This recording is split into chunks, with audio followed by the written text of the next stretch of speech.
You're listening to the Digital Deep Dive, where we tackle the newest trends, strategies, and pain points shaping growth across the digital landscape. From Amazon and D2C to international expansion, join our host and e-commerce leaders across multiple industries for in-depth discussions on how to maximize your brands in the digital arena. Now, here's your host, Aaron Conant. Well, hello, everybody, and welcome back to the Digital Deep Dive podcast. I'm your host, Aaron Conant, and today we're going to do kind of a deeper dive into cookies as a whole, lifetime value of a customer, lifecycle marketing. A lot of this coming out of the David Koss podcast we just did. Hopefully, this is the one that's coming right after that, because in that we dove into it just a little bit. We scratched the surface, and David brought up a company called Blotout and then made a connection over to Mandar here. And I had spent, hours now on the phone, I should say on Zoom or Teams, just, a great interaction. I just asked, hey, would you mind jumping on the podcast to help educate a lot of the Connect network that's out there? And he said, for sure. So with that, Mandar, I'll kind of kick it over to you. If you want to do a brief intro on yourself and Blotout, that would be awesome. And then we'll jump into lay of the land. Where are we at with cookies? What's going on? How do you see it transforming over the next 5 years? How do we stitch together the back end to make sure things don't break? All that fun stuff. Sound good? Yep, absolutely. Thanks, Aaron. And conversations have been awesome at both ends. So that's appreciate the time spent. Like they say, time spent well is, the only thing that you kind of carry in your memory. So that's good. Okay, so this is Mandar. I'm the CEO of Blotout. I've been in the media space long enough at this point to tell you I'm probably older than most of you guys in that space. You probably just don't know me and what I've probably done in my life. But anyway, engineer by training, of course, gone through the engineering cycle, put fiber in the ocean, then build virtual machines on flip phones with Sun Micro. If you guys even remember Sun Micro, old is the keyword there. And then put a device in retail shelves. That didn't work. And so I ended up in media tech. We call it the free world, which we are all the products of. And so today all Xbox and Yahoo. So mobile first, desktop second, CTV third, kind of seen the world in all three dimensions. This is more than a decade back. And then eventually landed at Brave. I've been in the early spaces of mobile when people thought mobile advertising, you got to be crazy. That's nuts. I'm pretty sure nobody says that today, but trust me, I've gone through that era where clicking on mobile, are you crazy? Nobody's going to ever do that. And so did that with CTV, sadly didn't win that war at Microsoft Advertising, where we said, look, why would you change what Xbox is? Should be what Xbox is. Didn't win that war, left, and kind of then came into Brave. Brave was very interesting because it was my first real summarization of what I think the world will become in the next decade. And then, yay comes Apple putting a billboard that says Apple is privacy.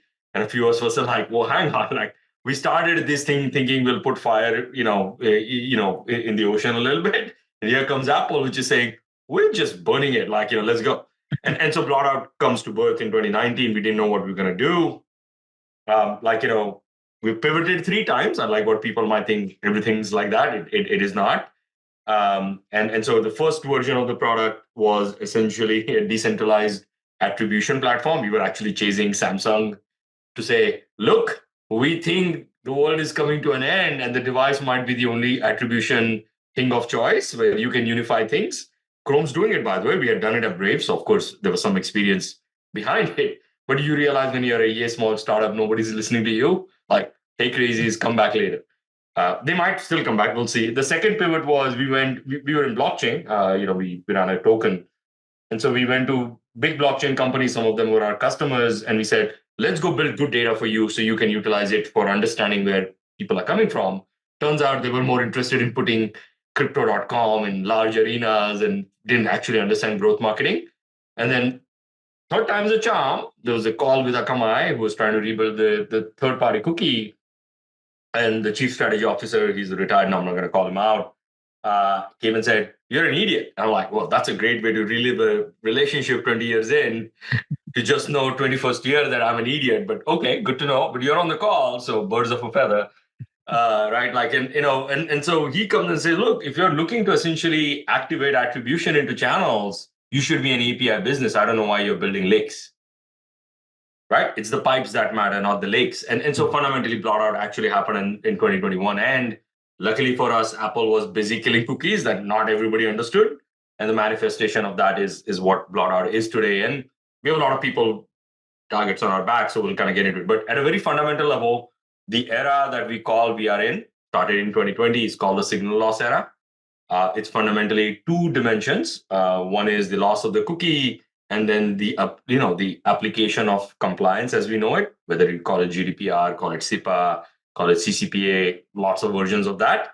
And then we are a personalization platform. People think about us as a CAPI solution. I can tell you we're not, but that's fine because we had to start somewhere and we started with CAPIs. And our core focus is D2C brands because any D2C brand manager will tell you if you spend $1 and you don't make 3.5 back, you're in trouble. And so from that perspective, cost of sales has gone up in the last 2 years, and that's what we focus on. But Aaron, hopefully that makes sense from a Blotout perspective based on our conversations. And then I'll let you kind of divide the conversation however we want to go conquer it. Yeah, and I think we have to pick a bunch of that stuff apart. And then I think there's going to be probably an episode 2 or 3 around it. Because I want to go back to just a couple of things, which is, kind of the lay of the land as a whole and the third-party cookie. Google just came back out and said, oh, by the way, we're pushing it out again. That's the 17th, 18th time.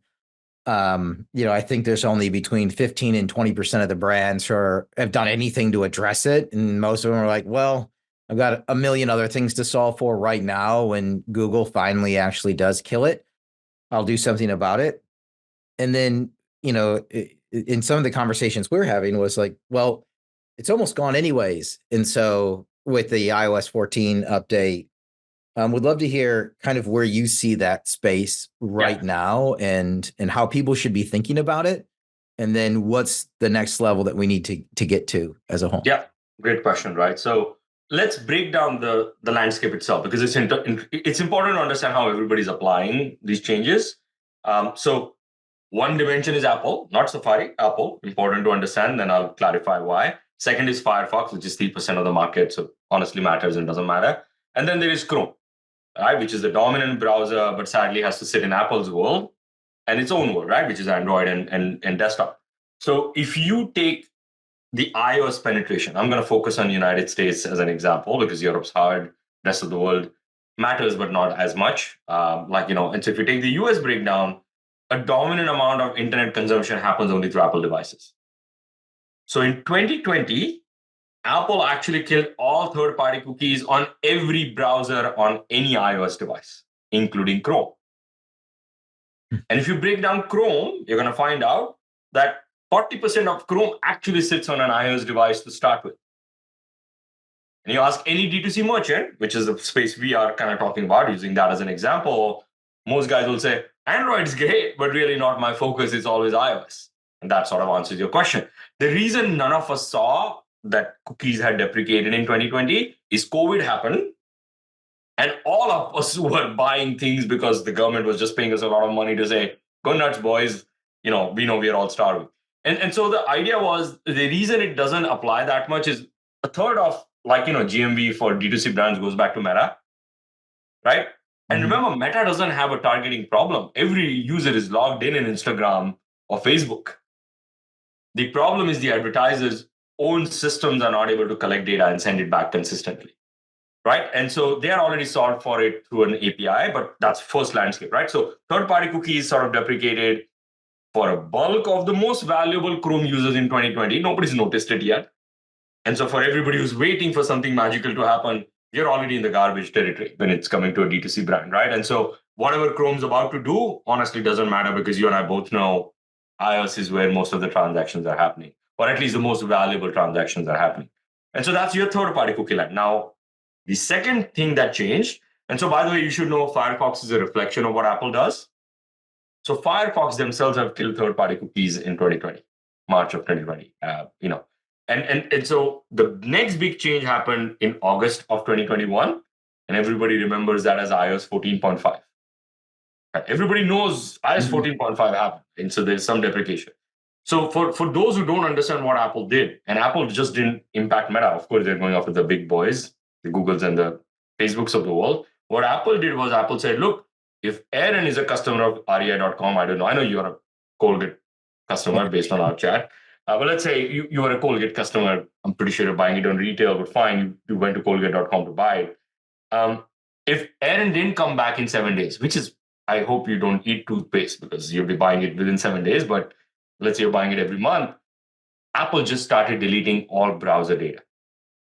So for that particular domain on Aaron's Chrome browser on the iOS device where he utilizes this to kind of buy, all of Aaron's data is gone. And that's not pertaining to just Meta or Google or Google Analytics. It's everything. And so the industry that we kind of grew up in, which is 15, 20 years in now, we've been kind of building stack. We don't realize the browser is the largest distributed data storage in the world. Worse, Yeah.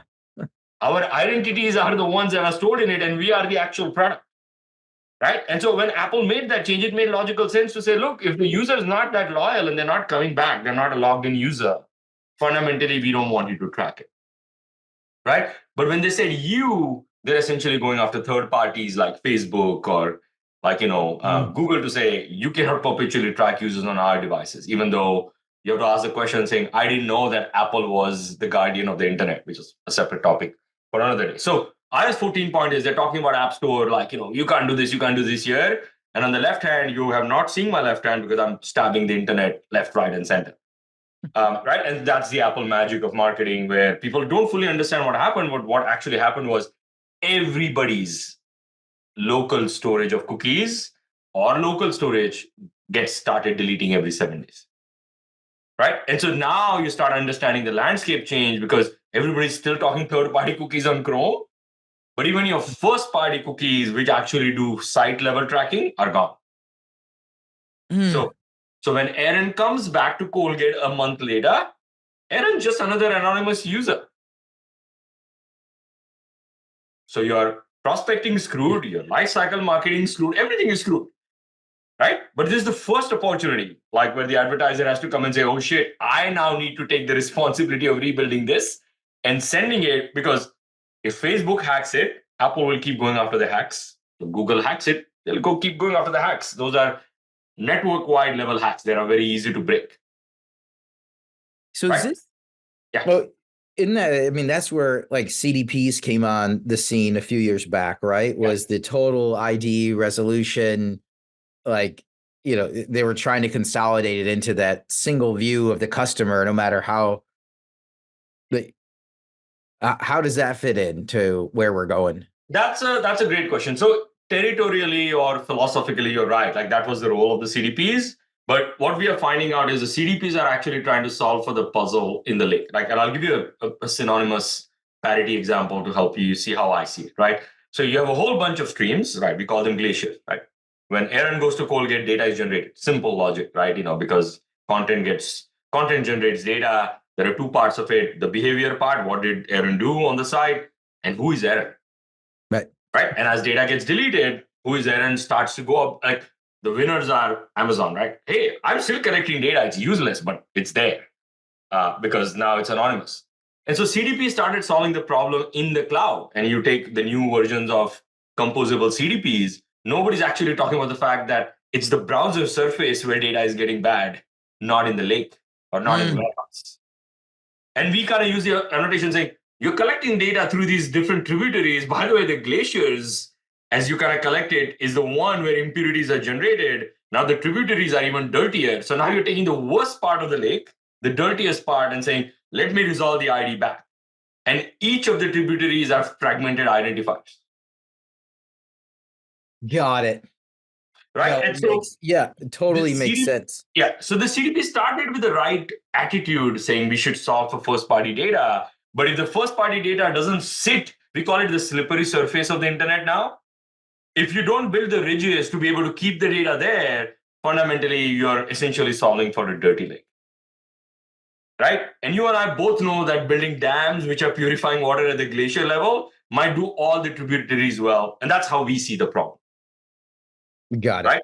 Yeah. Can we build the dam and have a single source of truth that way the tributaries are not all garbage territory? Because now you're taking all dirty data and saying, let me find magic. And you and I both know that's a great marketing story, but from a technical perspective, much harder to solve for. Yeah, and it was, if you think about the mindset, even in, better, not best, it was something. Like people were asking for anything. Help me out in any way, shape, or form. And even if it is dirty, at least it's somewhat filtered, right? And it's better than what I had before. Oh, 100%. And No doubt. Again, No at doubt. the time, looking even a few years back, AI wasn't at a point where it could process it fast enough and clean enough to have it really work. And so we saw the CDPs come on, and then they kind of backed off. Like they were my conversations on a weekly basis, looking back 2.5, 3 years ago, were a lot around CDPs and what's going on. And do I need one? Do I not need one? And a bunch of people jumping on. And it was a fantastic idea. It was better than what they had, but not necessarily where we can get to today with the current state. Okay. That is correct. Remember, the CDPs make total sense and first-party data makes total sense if the loss was third-party cookie related, which is where the industry is even now. When you talk to the industry, people haven't realized that when the first-party cookie gets deprecated, fundamentally now you're dealing with two-dimensional problems, right? With a single dimension solve for it. And so most of the CDPs are solving for top of the funnel, which is I can tell you that Aaron actually bought, but almost have no influence on the marketing spend for the journey that Aaron was on, which is called remarketing, right? Or prospecting, depending on what you're trying to do. And so if your data back to Meta, which is a pixel, we called it a pixel for decades now, not years, is tainted. Simple example, you and I discussed this, right? I'm sending data through my pixel. I'm now sending segments for suppression through a CDP at the back end. But if the pixel can't tell if it's Aaron, how is the suppression supposed to work? So how do we solve for it? So the idea is like, unless I totally get it, right? If it doesn't know it's me, like exactly. And so the idea is first you have to solve for the pixel problem itself, right? And then you have to say, for how many different pixels am I solving this for? Right? And the new industry term for this is called server-side tracking, even though the tracking makes assumptions about the fact that if you were on the server side, you'd essentially have a persistent identifier, right? And a lot of people don't know. I'm going to answer the final piece of the lay of the land question, that in iOS 16.4, which is borderline antitrust to us, simple example, if your site runs on Amazon cloud, but your APIs run on Google cloud, Apple actually treats your APIs as third party. So, like you had an OAuth, you logged in through a Google Cloud on a web-hosted AWS site, you're going to get logged out every 7 days for the same reason. Right? And so that essentially changed what server-side tracking for. So now you have to come and say, okay, that has happened. So where do you kind of go from here? Right? And so there are multiple strategies, and most of the strategies kind of revolve around 3 different tactics. One is, how far can you take your site identifier, like to a long-lived one? And then how do you sort of parse out and build identity graphs so that you can map to different tributaries and saying, I'm sending you this ID. That's number one. We 100% believe they will be taken out. Apple's already made the first hack at it with iOS 16.4. So we expect the world to come and say, Apple's not going to allow you any kind of identifier at the secondary topic. Second is fingerprinting, right?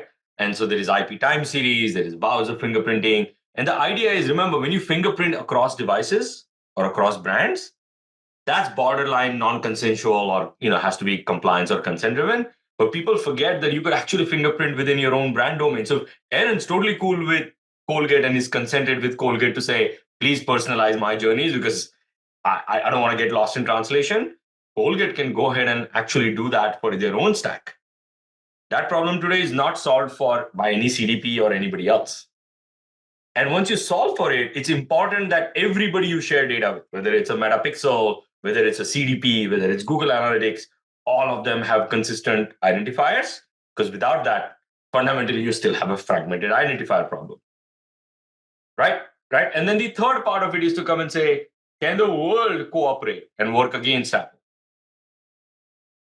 to come and say, if Aaron's my customer, like at Colgate, sorry, Todd, I'm speaking to you now, and at Ben's customer at True Classic, can we recover utilizing both of their data sets, Aaron's identifier, without monetizing that data? Because if you look at the way law is written, you're saying don't monetize Aaron's data, but if Aaron's consented at Colgate, can I recover that ID?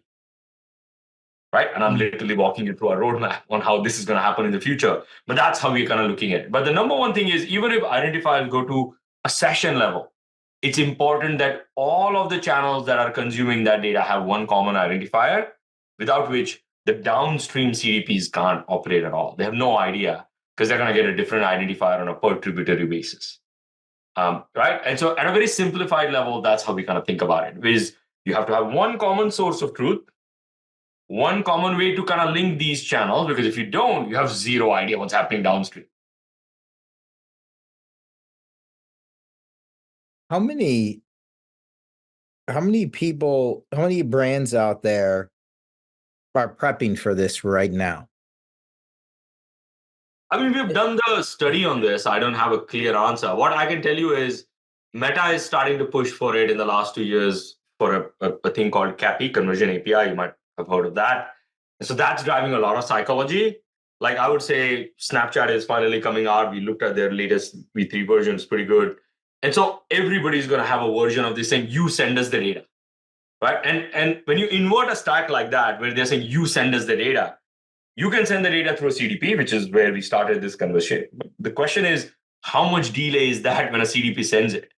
Because remember, this is a pixel. It's constantly optimizing the DSP on Snapchat and on Meta to say, send me data faster, because the faster you send me, the more optimized I am.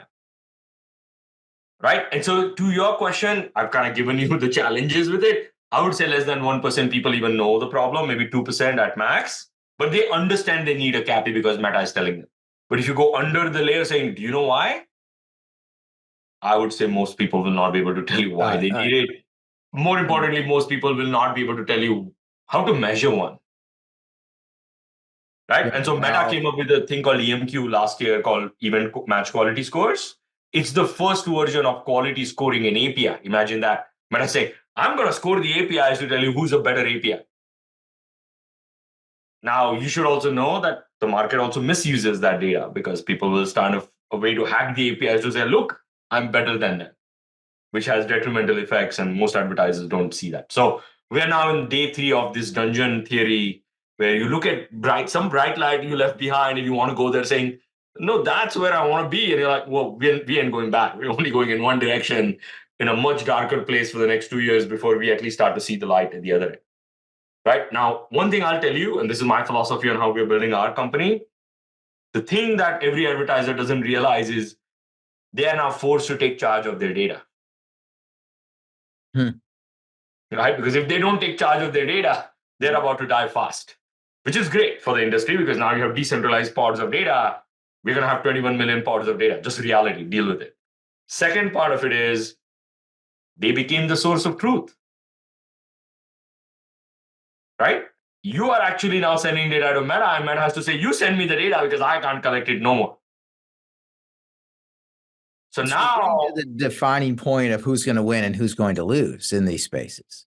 That's correct. But look, the guys who are already threatened, like you take Facebook, you take TikTok, you take Google, they're already saying, we can't buy your data, so we can't provide you the tools. We can give you an open source version of it. Best of luck getting those implemented. Merchants love engineering work, by the way. That's a joke. And so from that perspective, people are going to implement it. There's going to be fragmentation. The surface will become more slippery, right? Till somebody says, like, now we build the ridges to kind of hold the data at least to some level. But the guys who are impacted, like Meta or TikTok, they're already building APIs saying, look, we have to move to an API system because we cannot be the holders of your data. You need to send it to us voluntarily. But if you don't send it to us, which is the side effect, we cannot actually offer you marketing. So now, number one, you need to collect the data, right? 2, you need to store it someplace organized so it can be utilized. 3, you got to be able to send it places, which is the API in the scoring, right? Like, don't mess around with us. It better be really, really good, or we're just walking away. And 4, you need to send it fast because you might have spent $1 million on that day and your data might have come the next day and it's all garbage territory. So can we walk through how do we collect the data then? Yeah, look, like I said, we go to the example where Aaron went to Colgate. Yeah. Right? There's only 2 parts of the data. Well, now there are 3, and I'll explain the third one. So as cookies get decimated, you're clicking on an ad on Facebook. I'm going to make that example. Like, I'm not a Facebook user, so I wouldn't know, neither am I an Instagram user. But let's say you click on an ad on Facebook. Mm-hmm. Facebook saying, I know who you are. Now, there are complications on where you clicked on that ad on Facebook, because if it's on Apple's territory, Apple will levy their own law. I'm not going to get into that. There are complications on complications, right? As the world kind of evolves. You click on an ad, Facebook actually sends an identifier that, if you go into history, you'll see it launch in 2020, called the Facebook Click ID. So Facebook says, every advertiser gets Aaron's identifier. We don't tell you who it is, but we know how to identify, a Facebook Click ID if you send it back to us. Back in the day in 2020, first-party cookies were not deprecated. That happened in September of 2021.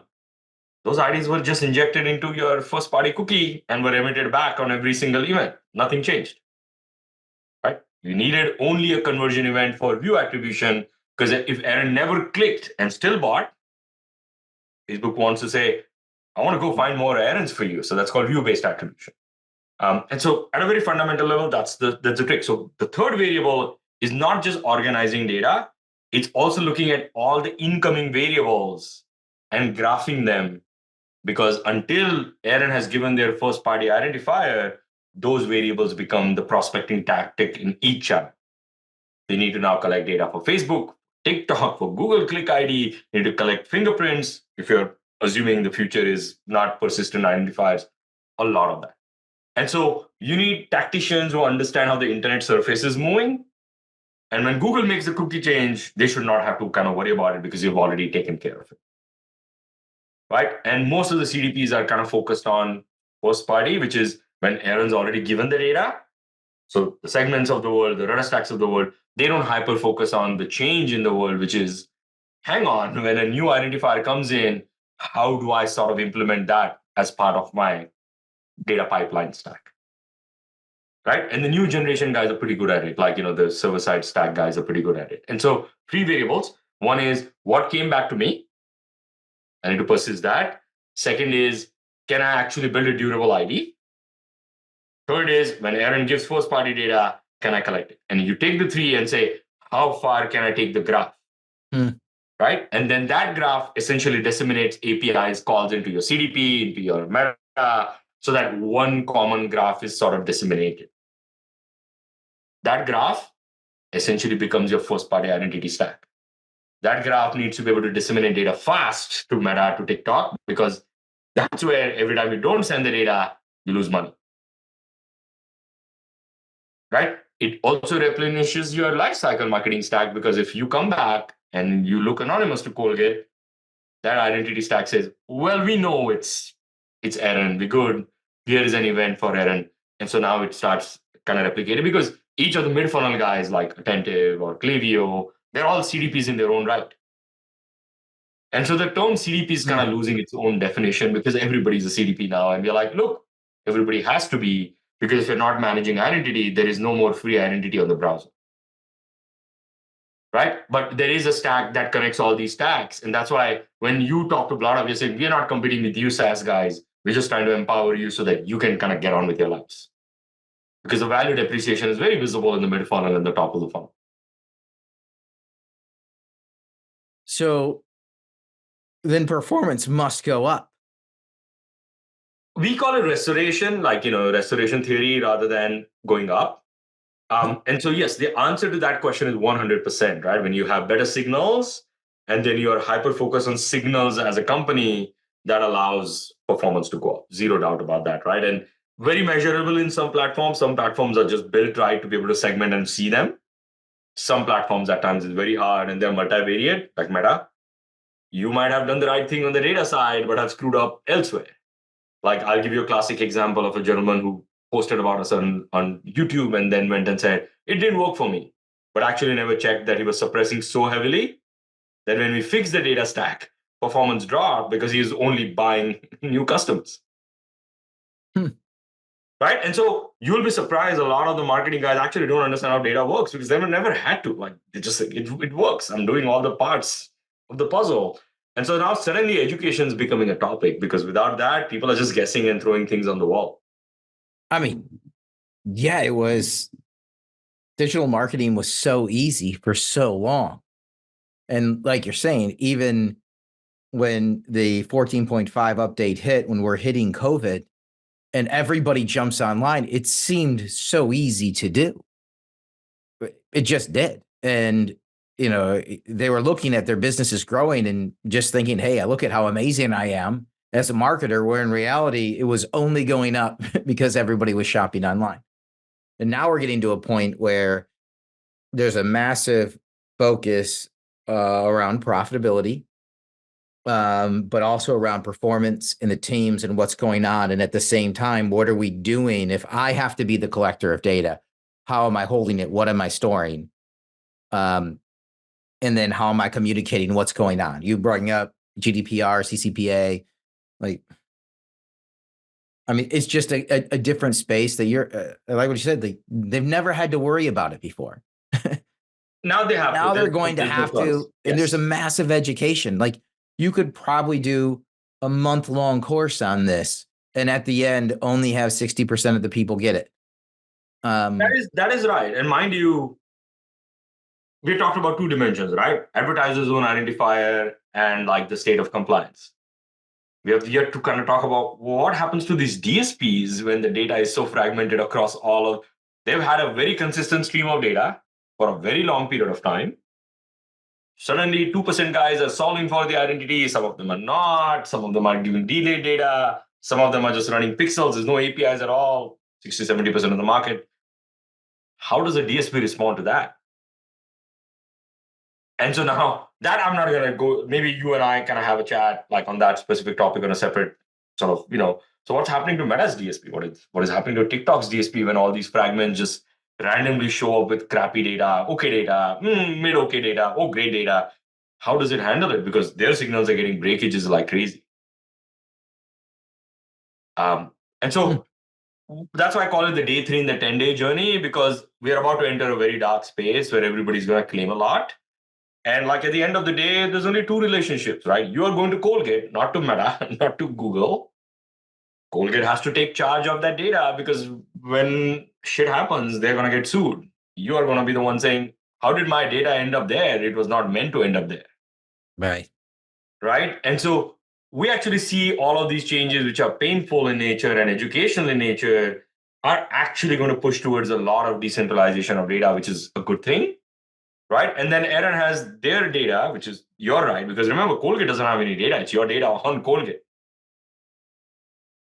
That's something the brands are still realizing is if you look at any laws that were written, it's Aaron's data, not Colgate's data. And you can ask them to come delete it at any point of time. Right. And so now you have your pods of data in the 40, 50 sites. I hope you don't do, I do 100 sites a day. Like I read a lot. And so I have 100 pods of my data, right? And each of the pods has my consent, which is exactly what Web3 was trying to do. But I think it went a step too far. Because if the marketers and the brands are not educated, which is a few million, educating a billion people about this is impossible. Right? And so I think we are about to take the step into the first level of decentralization, but that's our thesis in play, right? And we do believe brands should have the right to be able to kind of talk to Aaron and build personalization stacks around it, but they need to take charge. And so the way we look at the problem is SaaS cannot solve for more SaaS. And that's why we kind of claim to be an infrastructure company, right? You could have that debate with me. I said claim for a reason, but we are essentially saying don't send Blotout the data. You keep it because 2 days from now, somebody might come and ask the question saying, but how do I trust Blotout? Right. And so that's how we kind of think about it, right? Where we say Colgate's got to go do their own thing and take in charge because you haven't asked me the money question saying, how are consent providers able to identify when the rest of the worlds are dying? And so they're not. This whole world just gets harder and harder for the digital marketer. It is. But I think it's a push in an interesting direction because you and I haven't debated yet saying why does Apple have the right to decide to delete cookies?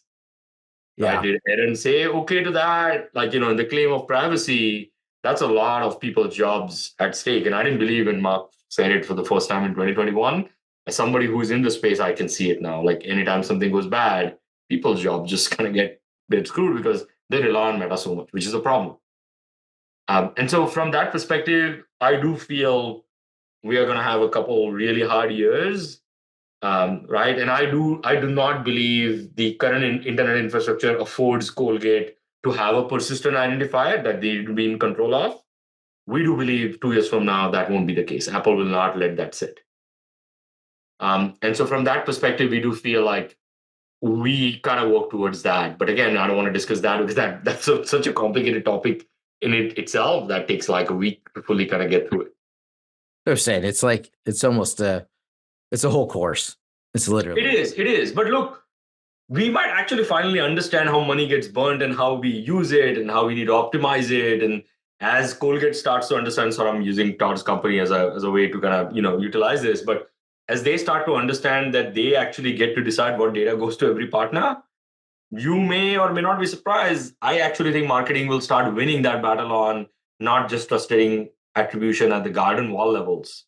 Yeah, I do agree. If we're looking out a few years here, once the right tools are in place, I mean, that's the ideal situation. You own it all in a compliant manner, and then you can do what you see fit with the data and who you're going to market to and on the different platforms they are.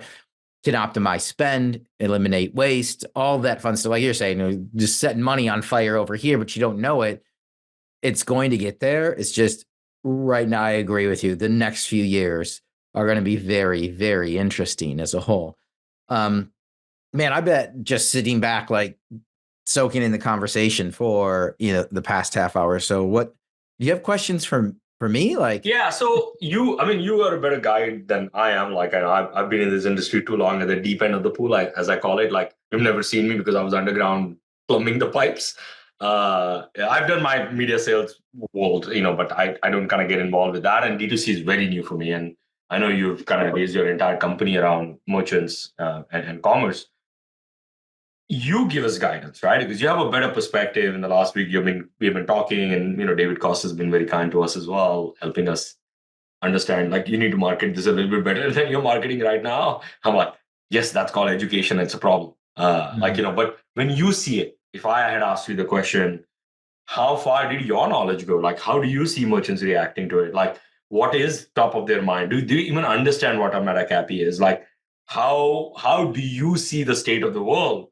Because your state of the world is actually the true nature of it, versus mine is, like, we call it what is the matrix giving the perception of versus the egg layer inside the matrix, which is what I see. yeah. The massive education needs to be done. It's part of the reason for this podcast as a whole. Very, very few brands grasp what's going on, and the people. There's a lot of people out there that do grasp it, but as they're trying to explain it within a company, like it's like shouting into the wind, right? There, nobody else can. You literally have to spend a long time doing a deep dive to peel all the layers back and start from the beginning around, hey, this is how we were currently doing it. Here's everything that you're going to lose. And therefore, we can't just peel things back. We have to create a whole new process for doing it. And at the same time, people are being challenged to deliver on numbers, right? And it's that the other thing that's happened with just third-party cookies, the narrative that's out there is, hey, Google's going to keep pushing it out. So we've got time. And even if we do, everybody else is going to be in the same boat as us. So we are just going to wait. And that's just, as we're talking, it's just like one small sliver of what's going on and not the implications of everything else that's coming out right now. And so, you're asking people who have just been marketers, and done their job really well to first learn digital marketing, right? And a lot of them have done it really, really, really well. And now you're saying, I want you to get technical and do a deep dive and live in data. And so it's interesting. This is, I don't know, nine years ago or so. I was at a company, Channel Advisor, their conference, and I was speaking a little bit around growth, and that I had this statement that the data scientists and the engineers are going to be some of the best digital salespeople out there. And people were like, wait, well, that doesn't even make sense. And I'm like, well, yeah, it does, because we're talking about algorithms, right? And we're talking about using data and A/B testing and trying to get to what's going to work fast, not on relationships anymore. And I feel like this next generation of digital marketers is at the same spot. Those who can look past this, just the creative, and get into this deep dive on the data, the segregation of data, the application of it, the cleaning of it, the storage of it, the compliance, and everything that goes around it. You're then going to be able to see the tools and the things that are coming down the pipe ahead of time. That's right. That everybody else isn't going to see. And I had, I don't know how many #1 bestsellers on Amazon, with next to no budget. And it's because it was all data driven. And I had no reason to have that many out there. Yeah. Except for it was data driven. And that's where it's at right now, is like you're saying, education. But it has to be the right person to be educated, because this isn't, I'm going to take a 1-hour course. So, I mean, I like everybody go to blotout.io. Like that's it, right? Blotout. Yeah. Like this is something, like, I almost think you need to put out a recurring educational piece, and maybe it's 5 different segments, just walking through people, what's going, I know you'll do it on your own anyways. But when I think about everybody that I talk to and who has this look of potentially solving for what's coming down the pipe, like, you're there. And it's an interesting time, right? Like, because we are already seeing like shifts even in the third-party cookie market, where IP address now starts becoming the identifier along with email. Email's already kind of an identifier. And people don't realize when they drop a third-party cookie script, they're like, yeah, I got this data. I'm like, yeah. And you also sold yours for $0. And that's what people have never fully realized, why there are, like, none of us, and this is, Todd, I apologize for calling your company out, like, like, none of us have a relationship with Criteo. So why does Criteo manage my data? And so that's, I think, where the world's headed, right? Like, what is these relationships? And it's going to get hacky for a couple of years. We see that. Like, and you and I haven't yet talked about what happens to the site itself. So we'll get that in a minute. But I do have one very specific question, right? And this is going to be a hard one. A lot of brilliant people, all marketers. You've already made some introductions. Thank you for that. Let's say your top 100 guys that you go to first, like to say, okay, do you know this? Not educators, but marketers, right? Like, who are actively marketing in their everyday life and can explain, like David Cost is a classic example. Let's say 100 David Costs. Like, how many of them actually know the lay of the land we just discussed actually happened? Next to none. I mean, even in those conversations I have, that they have an idea, but not at this level that they need to. They know things are going on. They know they need to address it. But they have so many other things that are going on. Like, they just don't have the time. They just don't have the time. And they still want to see their kids at night, take their spouse out to a movie, right? You can't live there, but you got your day-to-day, and they've got big numbers to hit, and there's more pressure than ever, and things are slowing down. And so they're trying to expand, but they need to focus on it. But there's so few.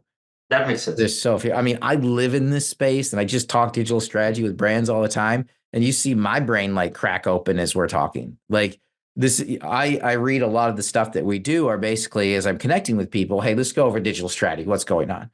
And then we jump into, hey, what are the biggest pain points you're solving for?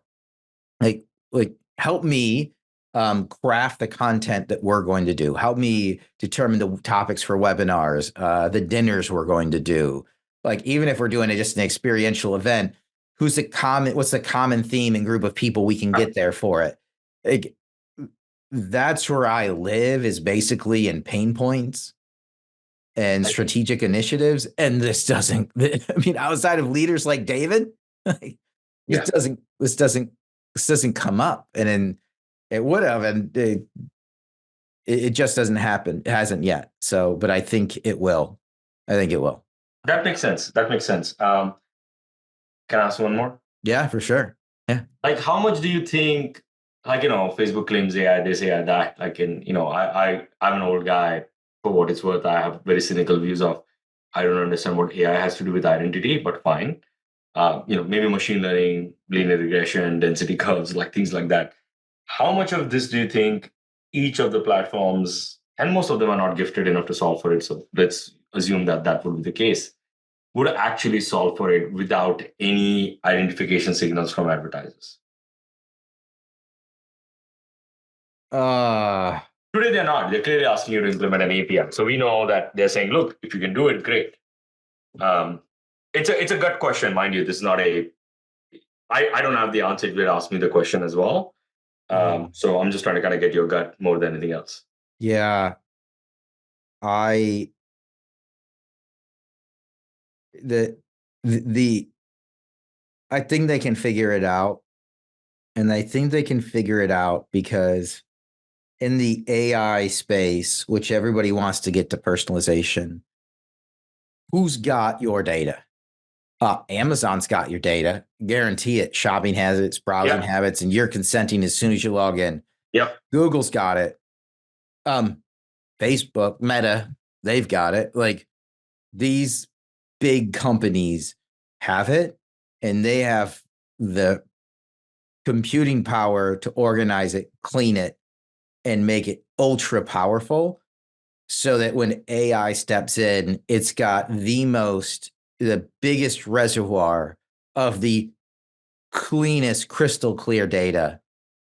And when you give that to AI, it's lights out what AI could do, right? The tough part with AI, even right now, is, it's even pulling the chat GPTs, everything is pulling from the internet, which, the classic adage, like, oh, it's on the internet, so it must be true. Ha ha ha.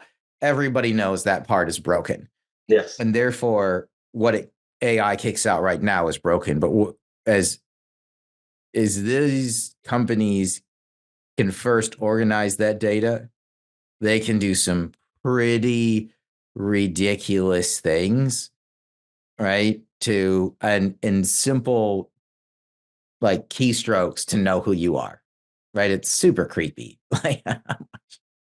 No, I agree. And so the debate we have in our company, which is game theory, right? Like, it's hard, but you need to have to kind of play that out, is to say, how much deprecation of data do these large boys, right, who are essentially getting Aaron's pulse? Like, I'm pretty sure Zoom is hopefully not sending our data, but maybe, pinging Meta or Google or somebody along the way for reporting analytics, is essentially coming and saying, so if all of these identifiers go away, which is what Apple's been trying to do, like, what is the impact on each of these guys, right? But are we feeding the monsters to now essentially grow that much bigger? Because nobody else can compete, period. Right. Because it's going to take forever. Or are we actually, and so that's the debate we have in our companies, is Apple feeding the monsters, or are we actually going to go into decentralization 1.5 or whatever that might be? Yeah. Right. And it's kind of worrisome that even if the world goes into decentralization, it's unclear how people are able to get attention without paying these boys anyway. And it's kind of funny right now, ironic, not funny. I shouldn't say funny. Fun is not right.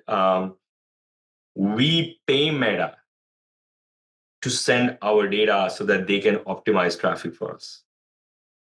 And for all the merchants who I know, there's a lot of them, there's a lot of agencies denying it, which is not good for our business, but fine. Like, all of the merchants who kind of were dying when Meta was hurting, it was crazy how they lived off of it. Like, the moment it was not performing, we saw email opt-ins go down. So we saw mid-funnel guys get impacted. We saw Google search going down. Like there's just weird kind of statistical behaviors. You're like, we didn't even fully understand what was going on until that point. That was our first like, holy crap, when Meta doesn't work, the rest of the engines fail. Yeah. It was an interesting viewpoint. But yeah, I mean, that's where we play the game theory chessboard every day to say, it's interesting. I don't know how they lose. So they're not going to lose. That's the one that I say they're not going to lose. They're not. But it is interesting. I would say, as we kind of wrap up here, that I think at the end of the day, brands are very thankful for people like you out there solving for the problems they don't even know exist yet. Like, so that's, I appreciate that. As I'm trying to rationalize, like, what's the thought, the overall sentiment is people are like, I don't know if I'm ready for that yet. I do think it's coming down the pipe. Yes. I'm so glad somebody's solving for it because they know nobody internally can solve for it. So, but Mandar, thanks so much, everybody. Mandar Shinde from Blotout. Check out the website, ping him on LinkedIn, blotout.io. Again, thanks so much for what you're doing for the network, for the great conversation. And with that, we're going to wrap up this episode of the Digital Deep Dive. Thanks, everybody, for listening in. Thanks, Aaron. Appreciate the time.